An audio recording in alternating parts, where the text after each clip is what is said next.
Hey guys, this is my tutorial on how to do sort of Skrillex-y growl bass type thing. I used it in a song I just released called Ghost Machine, and here's the drop from it.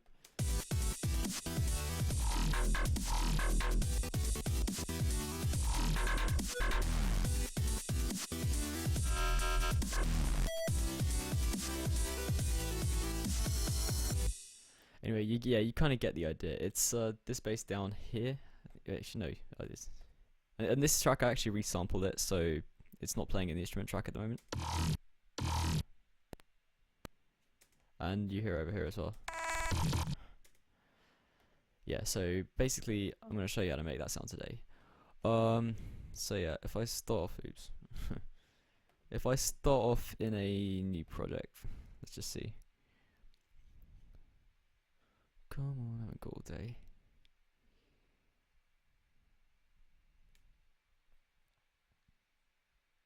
Fuck, it takes ages. Anyways, yeah, here we are, new project. Let's start off with the MIDI track, and I'm going to drag Native Instruments FM8 into it. Now, this doesn't come with Ableton, and yeah, it does cost extra, but it is a really good synth, so if you're really into like sound design and you want to make dubstep and stuff like that, it might well be worth buying it. Or getting it by other means. Shh. So yeah, basically, you start off with just like a regular sine note. It sounds like this. Yeah, pretty boring to be honest. But what I'm just gonna do is I'm just gonna draw in a big note, long note here, and let it play on, so I can tweak the sound without having to like hold down a note or anything.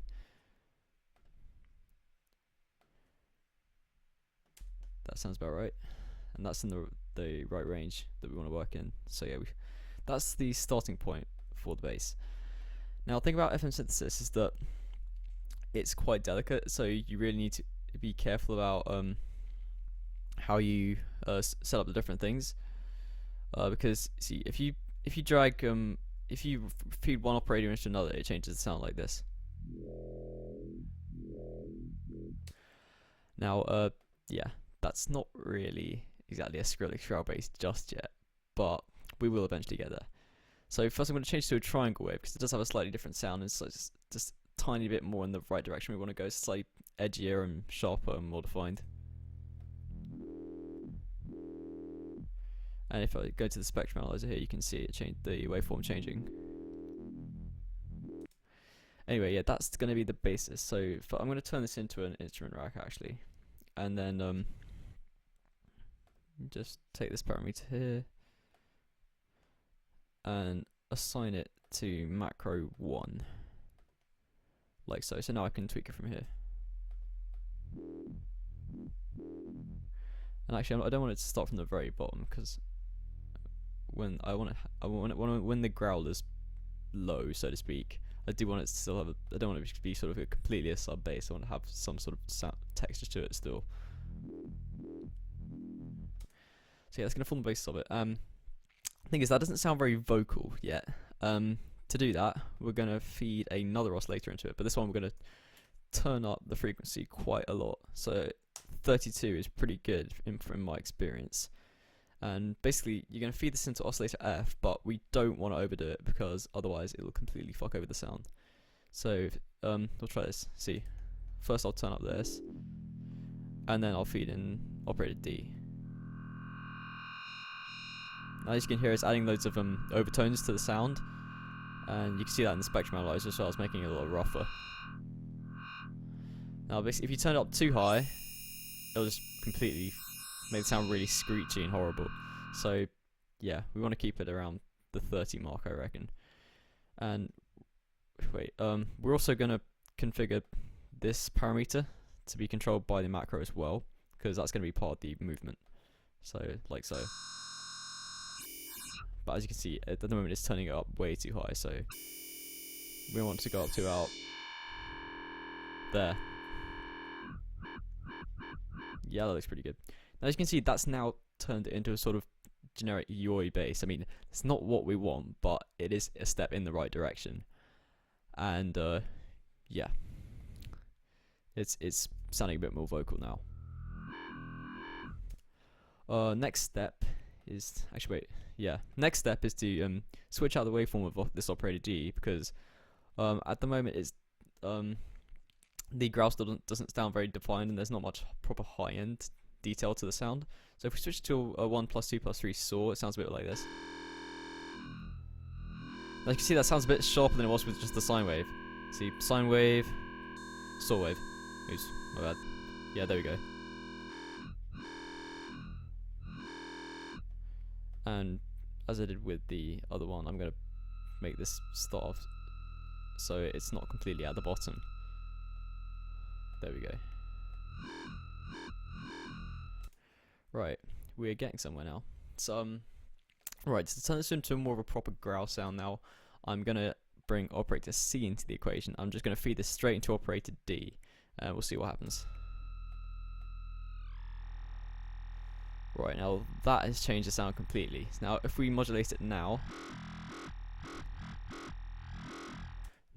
it's beginning to sound like a growl. And, well, it sounds a bit like a Zomboid growl at the moment, which I'm not particularly a fan of, but that is the basis for what we're going to make. If we just change to parabolic, I personally think that's a slightly nicer sound to it. So, yeah, you can try that out, and basically you can just feed it in at 100, and it should sound pretty good.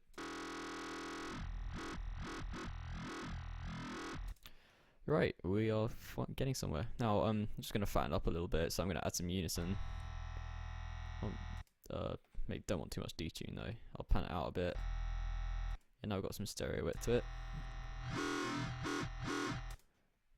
Yeah, okay, that still sounds pretty shit, but fear not, we are going to process it. Fatten it up by boosting the high and low end a bit.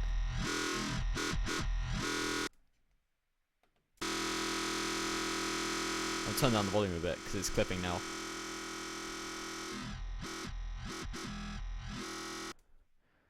Right, here we go.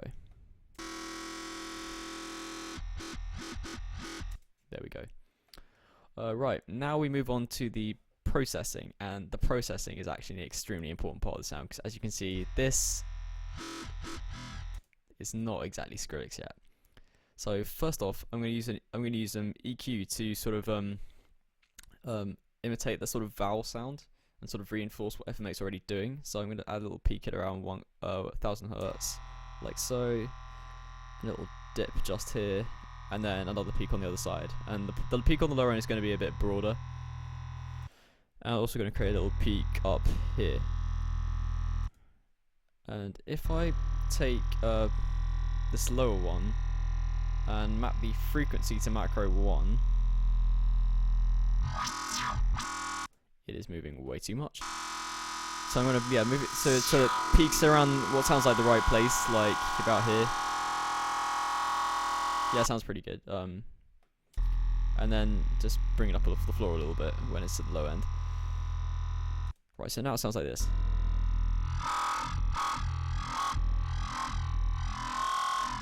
As you can hear, that movement of that EQ is actually really starting to bring the sort of growly, vocally sound into the whole thing, which is what we want. But I don't think it's emphasizing the vowels quite enough in my opinion, so I'm just going to duplicate that, and that thing will and now it's another copy which is still going to be mapped to the macros. So okay, that's loud, don't want that. Also I can probably turn peak 5 off, because we've got a bit too much there. Maybe sort of just mute this a bit. We just want to subtly reinforce it a bit.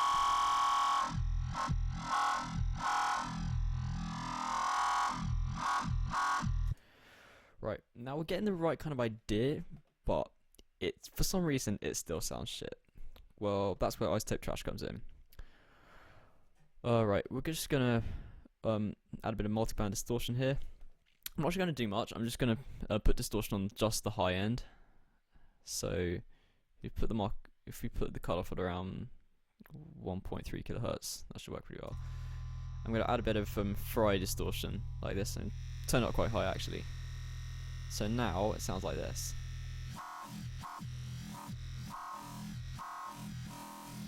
As you can see, that sounds a lot different.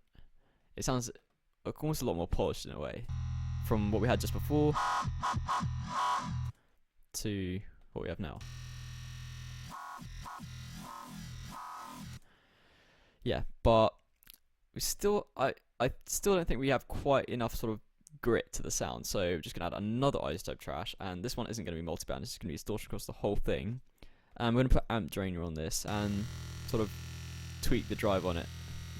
Make sure you don't overdo it, because it is really easy to just turn with this sort of bass sound design. It's really easy to sort of turn it into a big distorted mess, and you don't want to do that. So yeah, let's see how this sounds.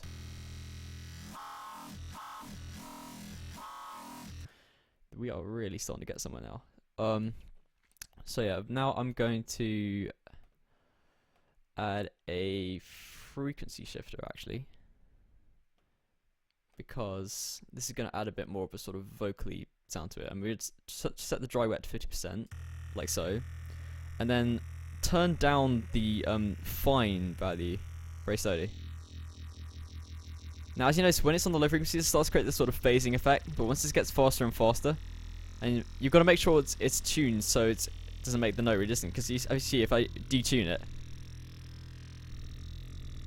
it sort of makes the note really dissonant, so you want to make sure it's tuned to the right to the note that you're playing. Once it's sort of, the movement's sort of slowish, that's where it's good. Now if we see how the sound sounds.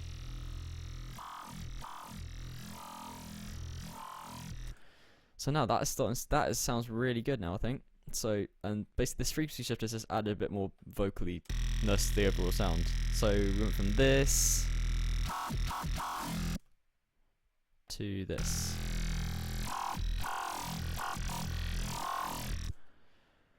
Right, that is pretty well. Actually, that's not it, because now what we can do is actually record this and then do some resampling. So if I just make this into a really long note here, and then turn the loop off, and then if I set up this, I set up this audio track so that it's recording it.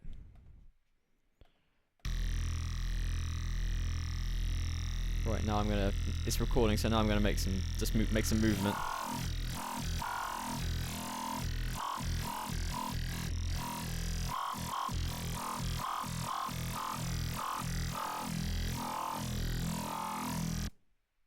Right, let's see how that came out.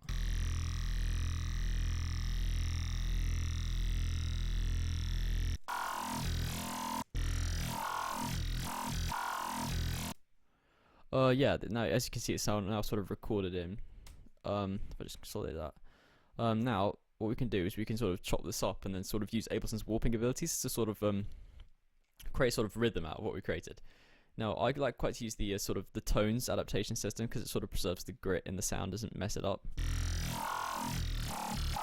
we can sort of pitch it down if you want to make it extra sort of dirty.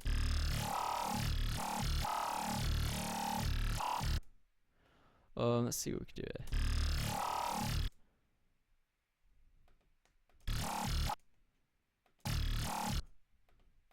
here. This bit sounds pretty nice.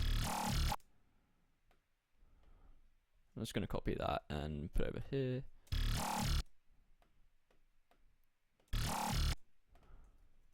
If we just copy that a few times. Oops, not quite right. Just get rid of those. Copy it out again. Let's see. See, now we have something we can potentially make a rhythm out of. If I just,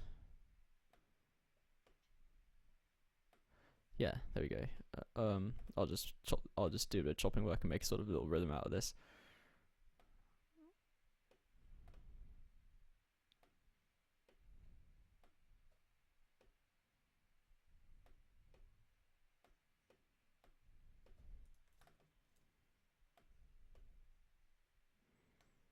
Right.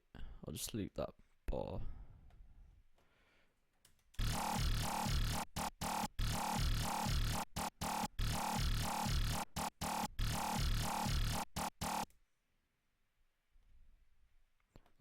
Well, that doesn't sound great at the moment, but you kind of get the idea.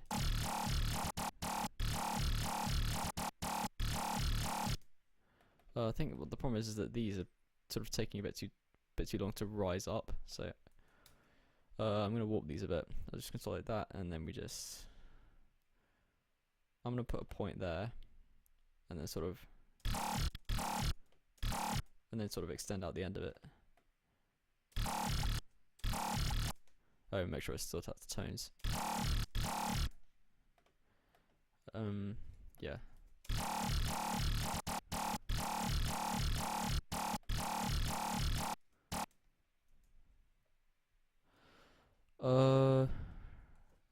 I'll just have a little fun and just copy this and then put it in semiquavers and sort of mess with the pitch a bit. Use the second half.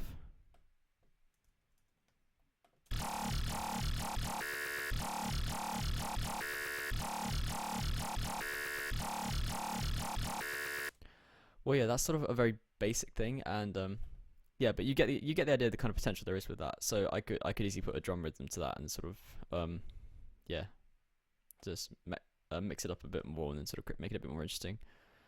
But yeah, that is basically how to do a sort of Skrillex-y type growl bass. Thanks for watching.